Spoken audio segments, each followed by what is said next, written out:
بھی ہے اور اجتماعی دعا بھی ہے. یاد رکھیں کہ کوئی عمل قبول ہو یا نہ ہو اس میں شک ہو سکتا ہے، مگر شیخ عبدالحق محدث دہلوی رحمۃ اللہ تعالیٰ علیہ لکھتے ہیں کہ حضور صلی اللہ علیہ وسلم کے نام میں جو مجلس سجائی جائے وہ اللہ کے ہاں ضرور مقبول ہوتی ہے. سبحان اللہ. اس یقین کے ساتھ بیٹھے یہ مجلس میلاد مصطفیٰ صلی اللہ علیہ وسلم ہے اور شیخ صاحب نے فرمایا یہ مجلس رب کی بارگاہ میں ضرور مقبول ہوتی ہے. اور ویسے بھی جب محبوب آئے تھے اس سال، جس سال میرے آقا پیدا ہوئے تھے، اس سال جتنے بھی عورتوں کے بچے پیدا ہوئے تھے وہ کسی کے ہاں لڑکی نہیں، سب کے ہاں اللہ تعالیٰ نے لڑکا عطا فرمایا. سب کو لڑکا انعام ہم سے ملتا ہے، بڑی کثرت کے ساتھ ملتا ہے. اس یقین کے ساتھ بیٹھے اور آپ دیکھیں کہ میں نے کہا کہ میں شکریہ ادا کرنے کے لیے تقریر کے لیے نہیں، اور وہ بچے آ جائیں جنہوں نے میرے والد شریف کو اپنے ہاتھوں سے حاصل دیا ہے. آ جائے سید صاحب وسیع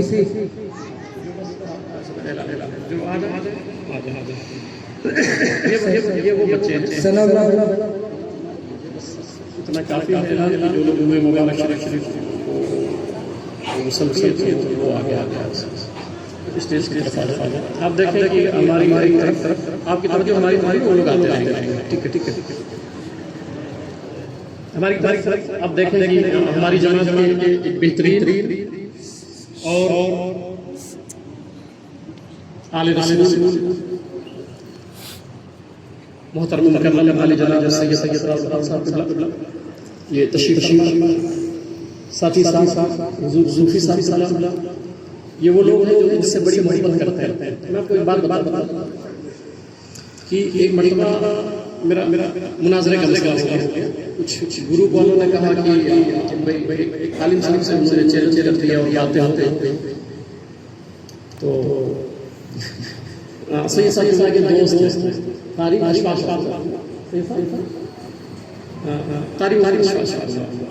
تو وہ جو دوسرا گروپ تھا مد مقابل یہ رمضان شریف کے ایام تھے، تراویح کے بعد کا مسئلہ تھا. انہوں نے چیلنج کر دیا پورے گونڈی میں کہ بھئی کوئی بھی عالم آئیے ہم سے بات کر لیں. یہ سید صاحب کون ہے وہ میں سمجھا ہاں بات آئی اس لیے میں کہہ رہا ہوں. تو یہ ہوا کہ بھئی بہت سارے لوگوں کو فون کیا گیا، مجھے بھی فون آیا کہ حضرت وہ فلاں لوگوں نے اس طرح کے جو ہے وہ 14 نمبر 13 نمبر روڈ اور پتہ نہیں کہاں سے لوگ تھے، تو پھر انہوں نے چیلنج کر دیا ہے کہ کوئی عالم آئے اور ہم سے بات کرے. تو مجھے فون آیا تو میں نے کہا ایسا ہے کہ جب حضور صلی اللہ علیہ وسلم کا غلام ابھی مہاڈا میں ہے تو مزید کسی کی ضرورت ابھی نہیں ہے. میں نے کہا کہ کسی کی ضرورت نہیں ہے. تو انہوں نے کہا نہیں حضرت وہ ایسے ہیں وہ بڑے قابل ہیں. تو ہم نے کہا کہ آپ یقین کریے کہ جج بھی وہی رہیں گے، فیصلہ بھی وہی سنائیں گے، فیصلہ میرے حق میں ہوگا.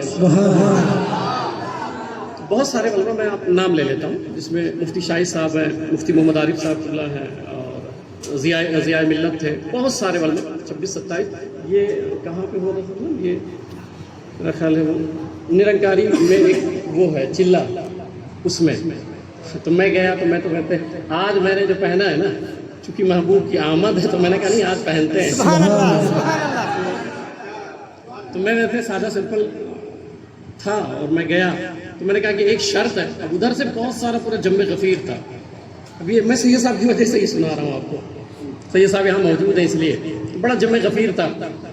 تو پھر کون بات کرے گا؟ تو ہم نے کہا وہ سب چھوڑیے، یہ ہمارے بڑے ہیں، میں سب سے چھوٹا ہوں. تو آپ چھوٹے کو پہلے جھیل لیجئے، پھر سمجھ آئے گا کہ بھئی جب چھوٹا آتا ہے تو بڑے پھر کیسے ہوں گے. تو میں نے کہا میری ایک شرط اتنی سی ہے کہ مطلب یہ میں اس لیے آپ کو بتا رہا ہوں کہ آپ یہ نہ سوچا کریں کہ دلائل کی وجہ سے.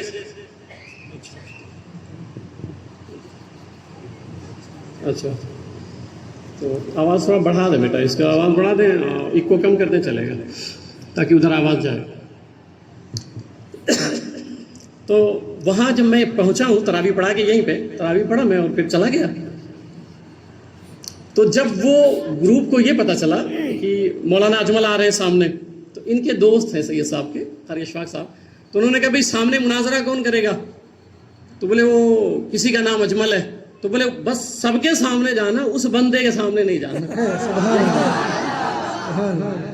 سید صاحب کے دوست ہیں، یہ بیٹھے ہوئے اس لیے میں نے سنا دیا. ویسے فرحت قلب تھوڑا ہنس بھی لیں آپ، ایک بات بھی ہو جائے. تو سید صاحب کے دوست ہیں. تو بولے کہ ایسا ہے گونڈی میں کسی سے بھی ٹکرا جانا، وہ جو اجمل تم بتا رہے ہو نا اس کے سامنے نہیں جانا. تو بولے ارے دیکھیں گے. تو وہ پیر صاحب بھی آئے تھے ساتھ میں. کیا نام تھا؟ صوفی سعید. تو ایک پیر صاحب تھے، ان کا نام صوفی سعید صاحب تھا، وہ ادھر ہی سے آئے تھے. تو ہم علماء کرام بھی تھے. تو میں نے کہا ایسا کریں کہ ریکارڈنگ شروع کر دیں. ہوتا یہ ہے بحث میں کہ بول کے بولتے میں نے نہیں بولا، تو میں نے کہا ریکارڈنگ چالو رکھیں تاکہ پتہ چلے کون کیا بولا ہے. علماء سے میں نے کہا کہ آپ چپ رہیے گا کیونکہ آپ لوگ پھر پھنس جاؤ گے. اور یہ سید صاحب مجھے ابھی اس دن آئے تھے ملنے، صوفی صاحب بھی تھے، تو کہنے لگے کہ آپ نہیں ہوتے تب پتہ چلتا. تو میں نے کہا کہ ریکارڈنگ کر لیں آپ. تو میں نے علماء کو منع کیا. ہم نے کہا بالکل بھی نہیں بولنا کہ اگر بولے تو پھنس جاؤ گے، مجھے بات کرنے دیں آپ. تو پیر صاحب کو میں نے صوفی صاحب جج بنا دیا. تو سارے مولانا لوگ مجھے جو ہے کچوکے لگانے لگ گئے، بھائی پیر بھی انہی کا ہے، آدمی بھی انہی کا ہے. تو میں نے کہا کہ جب میں بولنے دوں گا تب پیر صاحب بولیں گے. میں نے کہا جب میں بولنے دوں گا تب بولیں گے نا، پھر پیر صاحب جائیں گے کدھر. تو پیر صاحب ہی کو جج بنایا. تو 1 گھنٹہ کچھ 17 منٹ شاید کچھ ایسے بات ہوئی تھی، یوٹیوب پہ ہوگا وہ. تو سب کے سب اللہ کی توفیق سے آپ لوگوں کی فرحت قلبی کے لیے، اور سرکار مجھے معاف فرما دے، بخش دے، اس کے لیے عرض کر رہا ہوں کہ تقریباً 26-27 لوگ وہ لوگ تھے. تو میں نے کہا بھائی ایک بات کریں. پھر ایک نے شروع کیا تو پھر اس کے جوابات دیے. پھر کوئی ادھر سے کوں کہاں کر رہا ہے، کوئی گیں گاں کر رہا ہے. تو میں نے کہا بھائی آپ سب سوال کریں. میں نے کہا آپ جتنا پوچھنا ہے پوچھیں. تو 1 گھنٹہ 17 منٹ کچھ گفتگو ہوئی. پھر پیر صاحب کو ہم نے کہا اب آپ فیصلے سنائیں، آپ بتائیں. تو پیر صاحب کھڑے ہوئے، بولے یہ سب ہار گئے ہیں، مولانا اجمل صاحب جیت گئے، ان کی ٹیم جیت گئی ہے. اور سب کو کہا سب کلمہ پڑھو. سب کو توبہ کرایا، کلمہ پڑھایا. میں ایسے سید صاحب آ گئے تو اس لیے ایسے میں نے کہہ دیا. ایسی بہت سارے واقعات میری زندگی کے ہیں. تو سید صاحب بڑے مخلص آدمی، مجھے بہت مانتے ہیں. اور حضور صوفی صاحب قبلہ جو ہے وہ اللہ تعالیٰ سلامت رکھے، حضرت بھی تشریف لائے. اور سراج الشعراء، استاد الشعراء جناب اظہر اعظمی صاحب قبلہ جو بچوں کی رہنمائی کر رہے ہیں. اور حضرت علامہ مولانا شعیب صاحب قبلہ مصباحی دامہ ظلہ وہ تشریف فرما ہے. اور ہماری جماعت کے ایک بہترین نقیب حضرت قاری توفیق اعظمی صاحب قبلہ جو بھی آئیں گے انشاءاللہ تعالیٰ. تو میں صرف شکریہ کے طور پہ کھڑا ہوا ہوں کہ صرف یہ احساس دلانے کے لیے کہ ہر جا گما بے شے مبر خالیس، شاید کی پلن خفتہ باش. یہ میں نے کہیں پڑھا تھا، یہ سعدی بابا کا قول ہے. میں یہاں چمبور میں گیا تھا، امام بیان کر رہا تھا، تو شیخ الاسلام قاری گلبہار صاحب میرے ساتھ تھے. تو ایک مفتی صاحب تھے. ہوتا یہ میں نے بتایا نا، اس سے پہلے بھی بتایا تھا کہ ہوتا یہ بڑا مسئلہ ہوتا ہے میرے ساتھ. تو وہی ٹوپی اور وہی کرتا پیجامہ. تو پھر انہوں نے بیان کرتے کرتے بولا صحابی کسے کہتے ہیں. تو اب بھائی بیان کرتے کرتے تو ویسے بھی نہیں بولنا چاہیے. ان کے بارے میں سن چکا تھا کہ بڑے تنقید کرتے ہیں یہ. تو میں نے کہا اب آپ بتائیے کہ میں امام اعظم والی تعریف کروں یا امام شافعی والی؟ سبحان اللہ. امام احمد بن حنبل کی تعریف کروں یا امام مالک والی تعریف کروں؟ آپ صحابی کا محدث کا نام بتائیے، تعریف میں کرتا ہوں. سبحان اللہ. اور پھر 15 منٹ ایسے مائک میں انہی سے کہتا رہا. تو پھر وہاں میں نے یہ شعر پڑھا تھا، جو شعر یہ بھی شعر پڑھا نا تو یہ یاد آیا. اس طرح میری زندگی کے بڑے واقعات ہیں. تو میں نے یہ شعر پڑھا تھا مفتی صاحب قبلہ کو مخاطب کر کے کہ ہر جنگل میں خیال مت لے جایا کرو کہ خالی ہے. ایسا تو نہیں ہو سکتا ہے نا کہ ہاں ہر جنگل میں خیال نہ لے جایا کرو کہ خالی ہے، شاید پلنگ خفتہ باشد. بھئی آپ سوچ رہے ہو کچھ نہیں ہے، ہو سکتا ہے کوئی شعر ویر کہیں پڑھا ہو، کوئی سنا. یہ اس وقت میں نے کہا تھا. خیر یہ ویسے ایک فرحت قلبی کے لیے میں نے اپنی زندگی کی کچھ باتیں عرض کی.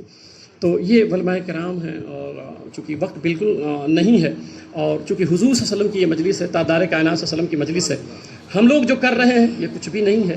اس لیے کر رہے ہیں کہ ادھر سے نظر کرم ہو جائے، بس صرف اس لیے کر رہے ہیں. کبھی کبھی ایسا ہوتا ہے، یاد بتاؤں میں آپ کو ایک بات بتا دیتا ہوں. کبھی کبھی ایسا ہوتا ہے نا کہ صرف علم ہی نہیں، ڈولے شولے بھی دکھانے پڑتے ہیں.